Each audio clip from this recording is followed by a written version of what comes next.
Group studies government এক্সামে আপনাদের স্বাগত। ম্যাট্রিক্স, জিকে, জিআই প্রত্যেকদিন আপডেট পাওয়ার জন্য চ্যানেলটি সাবস্ক্রাইব করুন। ধন্যবাদ।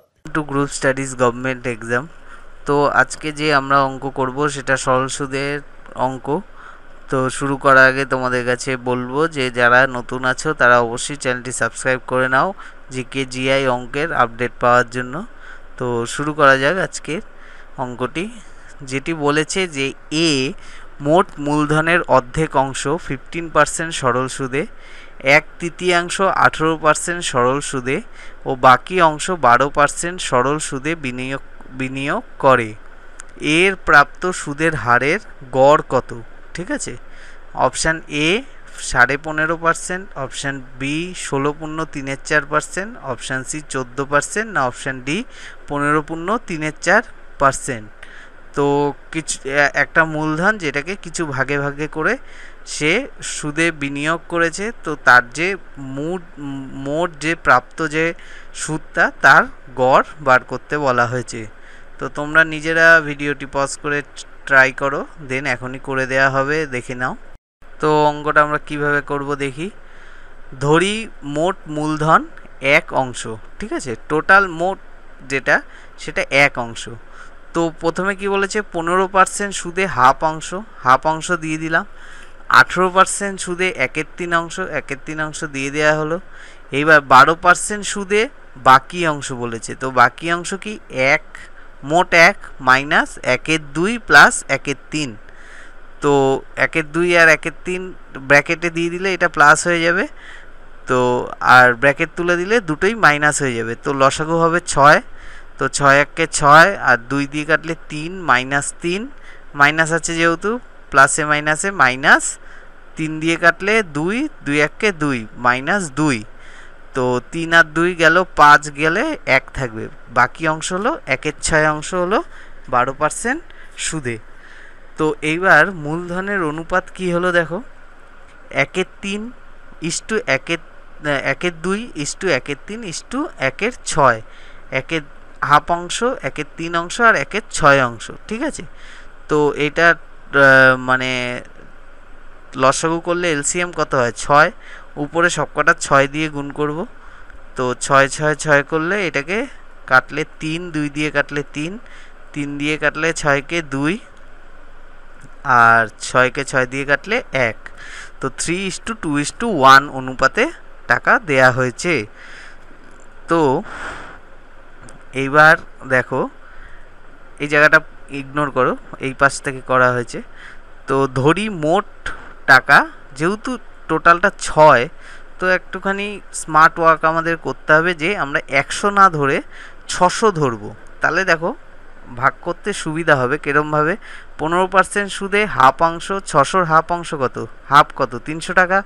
18% সুদে 1/3 অংশ, 600কে 1/3 দিয়ে গুণ করলে তাহলে কত থাকে, 3 দিয়ে কাটলে 200 টাকা, 200 টাকা। আর 1/6 অংশ মানে 600কে 6 দিয়ে ভাগ করলে 100 টাকা 12% সুদে। তো 15% সুদে 300 টাকা সুদ, I is equal to PTR/100। তো পি মানে 300 টাকা, আর 1 বছরের জন্য 15% সুদে 15/100। তো 0 কেটে গেল, এই 0 কেটে গেল, 3 15 45 টাকা। 18% সুদে কত, 200 টাকা সুদ কত হবে, পি ইজ ইকুয়াল টু 200, 1 বছরের জন্য 18% সুদ ভাগ 100 PTR/100। এই 100 0 কেটে গেল, 18 দুগুণে 36 টাকা, আর 12% সুদে 100 টাকা সুদ হলো I is equal to PTR/100। তো 100 টাকা, পি মানে কত 100 টাকা 1 বছরের জন্য, আর কত 12% সুদ, 100 100 কেটে যাবে, থাকবে হলো 12 টাকা। বোঝা গেল? তো এবার গড় সুদ আমরা বের করে নিতে পারবো। গড় সুদ কি আছে, গড় সুদ হলো 45 টাকা যোগ 36 টাকা যোগ 12 টাকা, তিনটে যে এসছে 45 36 12 ভাগ কত, মানে লসাগু কত ছিল 6, তো 6 দিয়ে ভাগ করে দেবো এটাকে, ঠিক আছে। 600 টাকার উপর এসছে বা 6 ভাগের উপর এরকম এই টাকাটা এসছে, তো উপরে যাবে, যোগ করলে হবে 5 আর 6 11 12 13, 3 হাতে আমার হাতে পড়ে থাকলো 1, 3 আর 1 4 4, 8 আর 1 9, 93 ভাগ 6।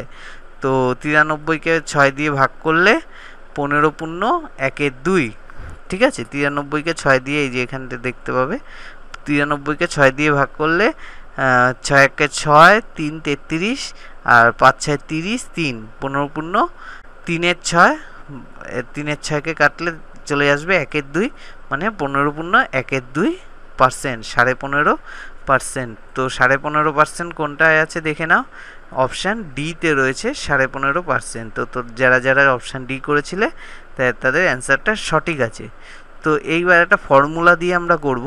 ফর্মুলাটা হলো কি আছে, বার্ষিক 8%, এখানে দেখো বার্ষিক R1% সরল সুদে x1 টাকা এবং বার্ষিক R2% সরল সুদে x2 টাকা জমা রাখলে মোটের উপর সুদের হার x1 R1, প্রথমটা দুটো গুণ x2 যোগ x2 R2, আর নিচে x1 আর x2 দিয়ে যোগ করে তার সেটাই পার্সেন্টেজ আসবে। তো এখানে আমাদের x3 আর R3ও বলা হয়েছে, 3টে ভাগ বলা হয়েছে। তো 3টে ভাগে দেখে নাও, প্রথমে আগে আমাদের এইটুকু তো বার করতে হবে যে 1/6 অংশ করছে। তো সুদের হার কী হবে, x1 R1 plus x2 R2 plus x3 R3, আর নিচে আসবে x1 plus x2 plus x3 percentage, ঠিক আছে, এটাই হবে পার্সেন্টেজ। তো 3 × 15, তাই তো 3 × 15, আর তো আমাদের এইটা তো বের করতে হবে যে মূলধনের অনুপাতটা আগে বের করে নিতে হবে 3:2:1। তো সেখান থেকে আমরা করব, সেখান থেকে তাহলে আমরা কি পাবো যে 3 × 15, ঠিক আছে, 2 × 18 আর 1 × 12, আর নিচে কি আসবে 3 2 আর 1, এই যে অনুপাতটা আর সুদের হার প্রথমে 15%, 18% আর 12% দিয়েছে সেটা, ঠিক আছে। তো 3 15 45 যোগ 18 2 36 যোগ 12 1 12 ভাগ 6, মানে উপরে আসছে হলো যোগ করলে 93 ভাগ 6, উপরে আসছে 93 ভাগ 6, 93কে 6 দিয়ে ভাগ করলে আমরা দেখলাম 15.5%, 1/2, তো 15.5% ডাইরেক্ট বেরিয়ে আসবে। তো ফর্মুলাটা কি আর একবার দেখে নিই, x1 R1 plus x2 R2 plus x3 R3, আর নিচে আসবে x1 x2 plus x3, x মানে কি যে x1 is to x2 মানে অনুপাতটা, মূলধনের অনুপাতটা, ঠিক আছে।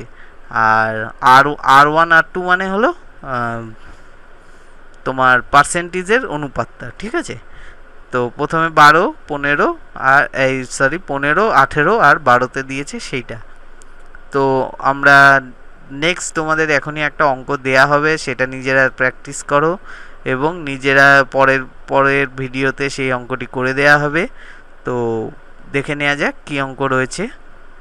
তো নেক্সট যে অঙ্কটি রয়েছে সেটি হলো বার্ষিক 4% সরল সুদে কিছু টাকা জমা রাখা 3 বছর পর সুদে আসলে 2240 টাকা হয়। বার্ষিক 3.5% সরল সুদে সমপরিমাণ অর্থের 6 মাসের সুদ কত?